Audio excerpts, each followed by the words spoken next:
I sit here before you as a man who has accomplished a great thing. I built a huge wooden sluice box at home, and I caught gold with it. It's time for the Mega Sluice. It's been a while. I don't really watch too much gold prospecting content on places like YouTube. And that's because that'd be the equivalent of like a mechanic going home and watching an engine rebuild video. I kind of live this. But there are two things I do like watching on gold prospecting when it comes to the tube. Videos from the early 19th century showing old school mining techniques.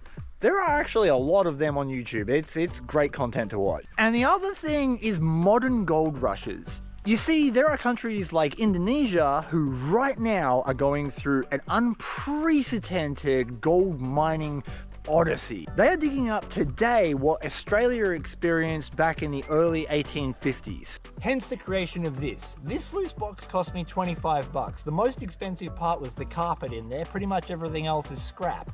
And I'm using the same techniques and methods that you see these artisanal miners from Indonesia using every single day to make a living. This is nothing more than a sluice box with a bit of carpet in it, a couple of improvised riffles, and it's fed with a bucket of water. You don't have to, but I'm going to be classifying down Bruce's buckets using a Matt's custom crevice tool classifier to collect enough pay dirt from that ultra rich spot that I've been working in the last several videos. If you haven't seen that playlist, please check it out. I have got probably close to ½ an ounce of gold from this spot.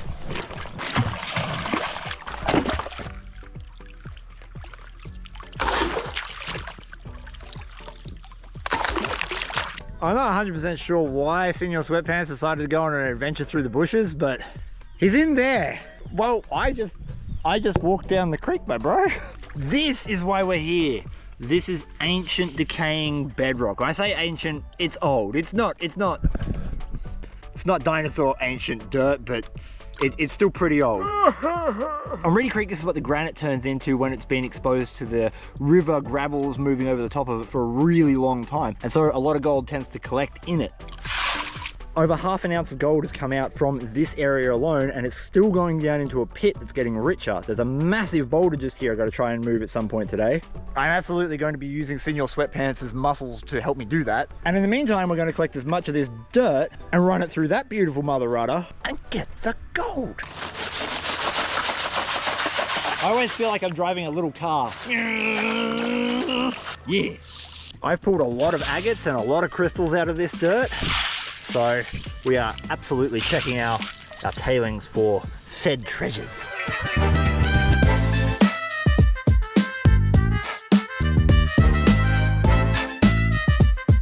For the next part of this operation, I'm going to need a small spoon. From this boulder here, out, all the way here has gold.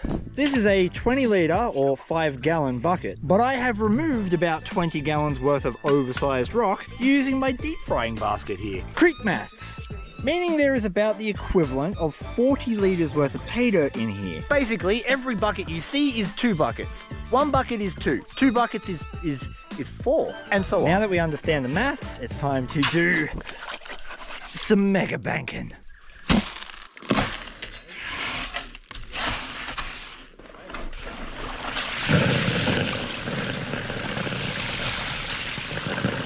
Now I know you're worried. You're worried I'm losing gold and that this is an inefficient method. I have made multiple videos on this system and it works really well. And that's because the principles remain the same. You just load your pay dirt up on the hopper, and this can fit 3 pretty decent sized shovels on it. We get our bucket. I use a little 10 litre one because they're very manageable for weight, and then we just pour water on it from the back.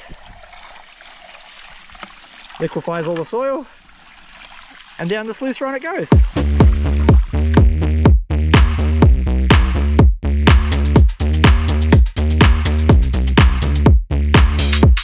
You gotta have a little faith in me, Gadsy. Little faith, mate. I wouldn't be out here with the mega banker if there wasn't gold. I'm trying to convince Gadsy to do not like he'd be here, then he'd be here, then he'd be here, then he'd be here, then he'd be here, then he'd be here, then he'd be here, then he'd be here, then he'd be here, then he'd be here, then he'd be here, then he'd be here. I just want him to stay right there, because if he stays right there and he just digs down and follows the sand that way, I'll let you know a little secret. You'll get some gold. First bucket down, we are seeing black sand in the first little riffle I've got going on here. And it will slowly but surely fill up. Well, slowly. It might fill up pretty quick here. And stick. That's what's holding our sluice box down. Stick. And pre-cut sticks. I can already hear the comments section making multiple suggestions on how I could improve this sluice box. And look, you're all probably right.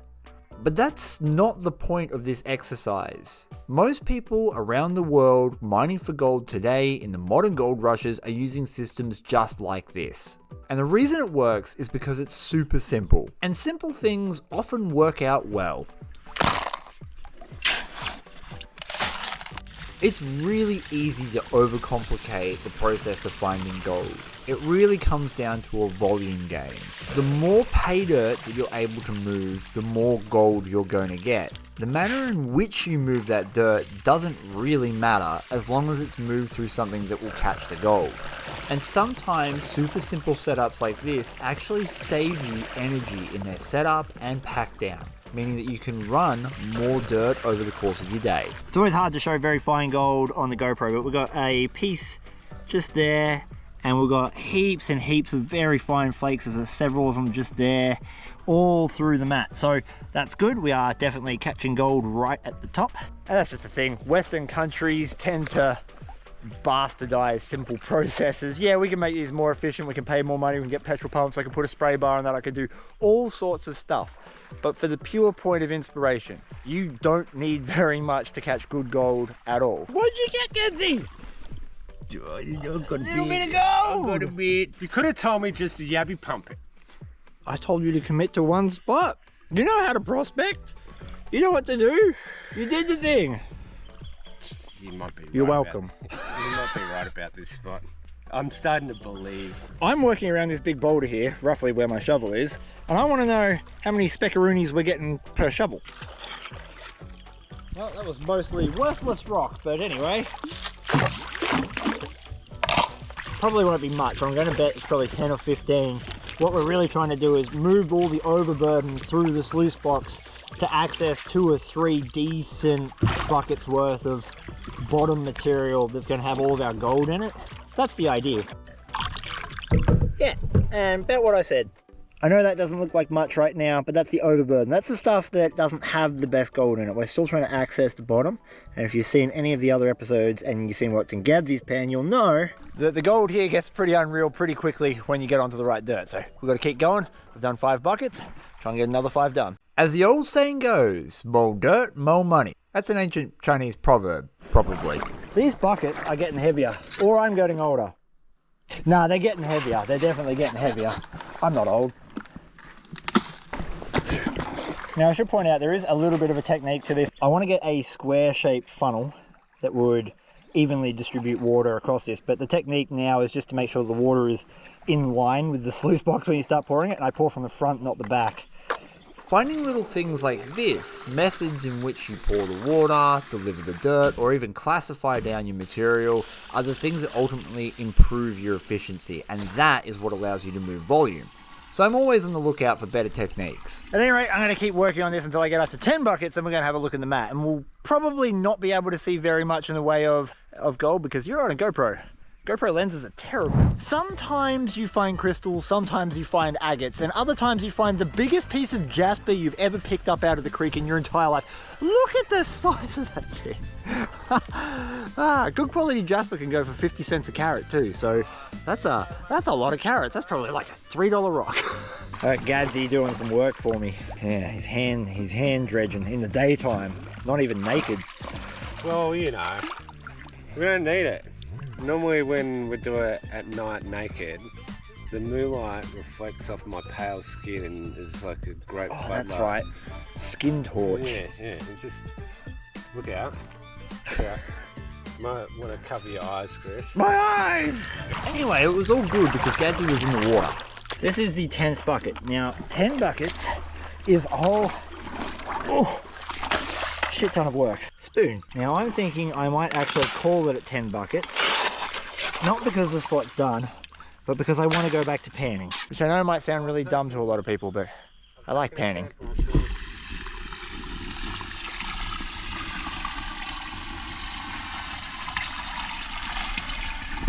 Alright, what's the damage?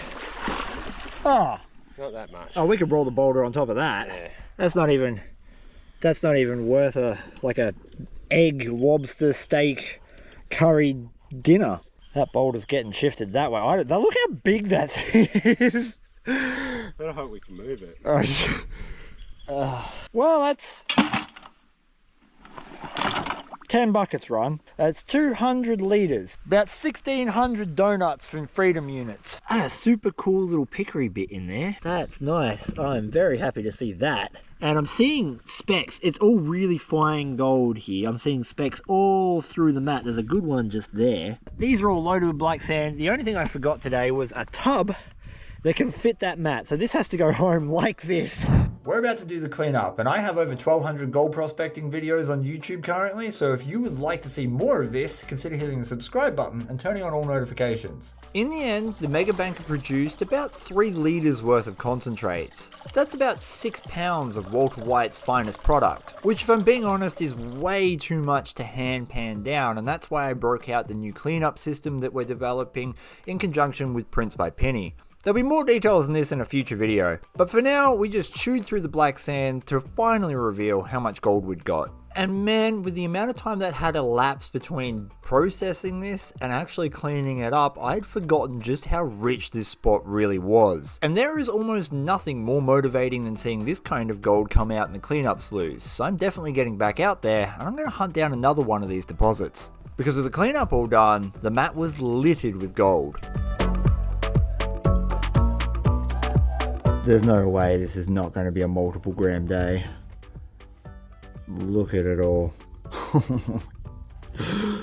That is a good take of gold. In almost 10 years of Vo-Gus prospecting, I've never once taken a sponsorship deal. Instead, I built my own company, and I centered this company around raising money for first responders and veterans, as well as supporting local prospectors by buying the gold and gemstones that they dig up. If you'd like to help support my channel, as well as the prospectors who dig for gold and gemstones in the northeast of Victoria, and help kick a little bit of cash towards some veteran outreach programs, check out theoldmouldy.com.au. The link's in the description below. It's actually been about 5 months since I filmed this video, and that's the gold that I managed to recover. Capybara for scale. The gold on Reedy Creek is always super fine, but we did manage to pull out a couple of larger flakes and a new pet named Alfred. Fine gold recovery like this shows you exactly how well that sluice box works. I know a lot of modern sluice boxes that struggle to catch this kind of gold, and it kind of shows you that it's not down to your equipment, it's mostly about your technique. This spot was really good to me. I pulled over an ounce of gold out of it in a few weeks, so I'm thinking there's probably 1.2 grams of gold here. But my guesses are usually off. I'd love to know what you think there is.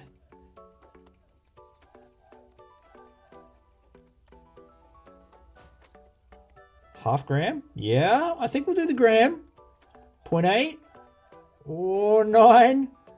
All right, there's our 1 gram. We've only got a little bit left. I'm not sure we're going to make the 1.2, but 1.1, I'll take that. Gold is at an all-time record high, over 165 Australian dollars a gram at the time of recording, making those 10 buckets worth over 180 Australian dollars. That is a decent day's work on the creek, considering I was only using carpet in a wooden sluice box that I built at home.